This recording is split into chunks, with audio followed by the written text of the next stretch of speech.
You are listening to another episode of Drunk and Unemployed. I'm Kelly Cocktail. Wait a second. Ready to dive into some seriously potent topics? No, Kelly, Oh. we had to Right. we had to start with a little holiday humor. Of course, of course. This is the deep dive. Yes. And today's topic is definitely a unique one. Okay. We are diving deep into a new song Right. called Have a Trump New Year Okay.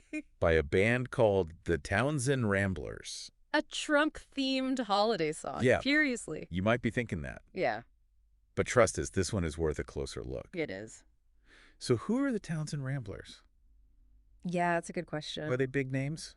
Well, from what we found, Yeah. they seem to be a pretty low-key band. Okay. No chart-topping hits or anything. Right. No obvious political ties that we could find. Interesting. That's what makes the song so fascinating. It kind of Right. came out of left field. All right, well, let's unpack these lyrics then. The first verse paints a picture of golden ballrooms, champagne-flowing deals to cheer.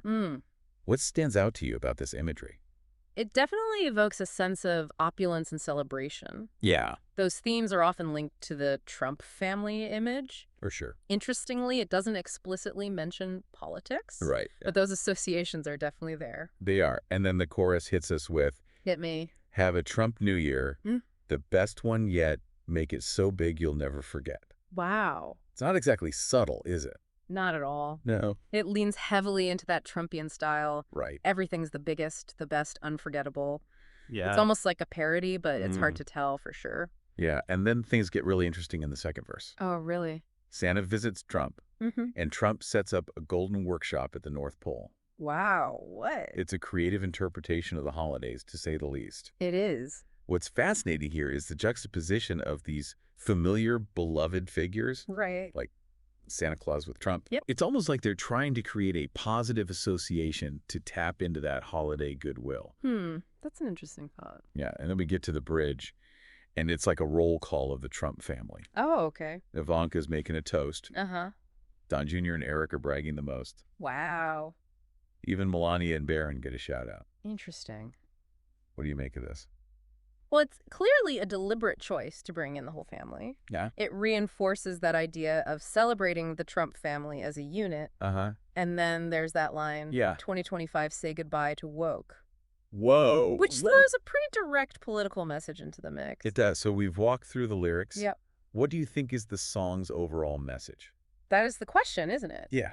On the surface, it seems like a straightforward celebration of the Trump family and their aspirations. Okay. But there's a layer of ambiguity, Right. a tongue-in-cheek quality that makes it hard to pin down. Yeah. It could be interpreted as satire or even a commentary on how polarizing a figure Trump is. And that brings us to the broader context of music and politics. Yes. We've seen throughout history how music can be used to express political views, support causes, or even spark revolutions.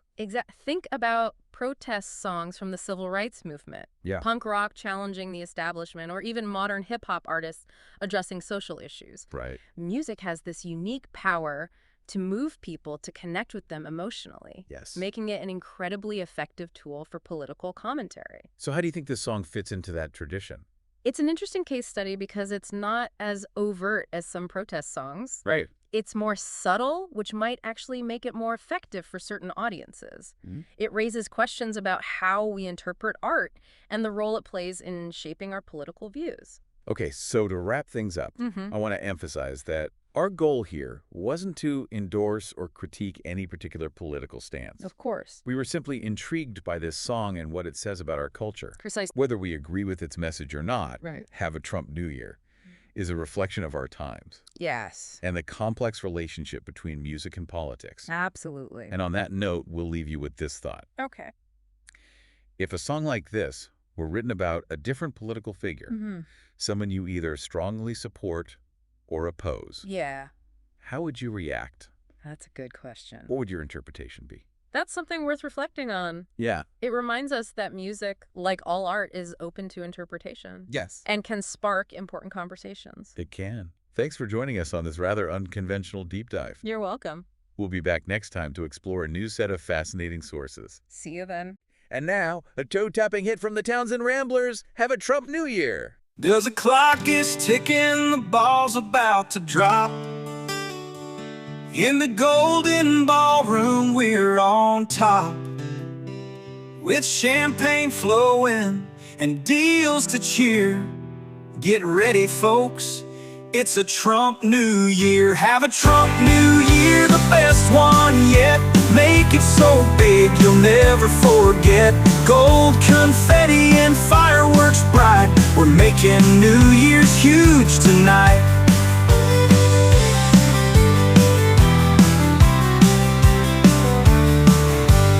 Santa's here, he's off his sleigh.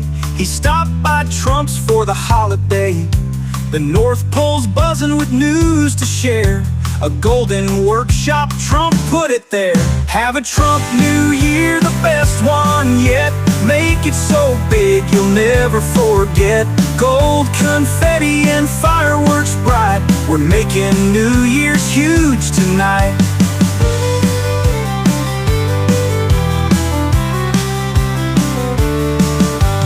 We've got Ivanka raising a toast. Eric and Don Jr. bragging the most.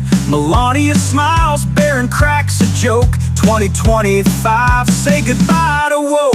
Have a Trump New Year, the best one yet.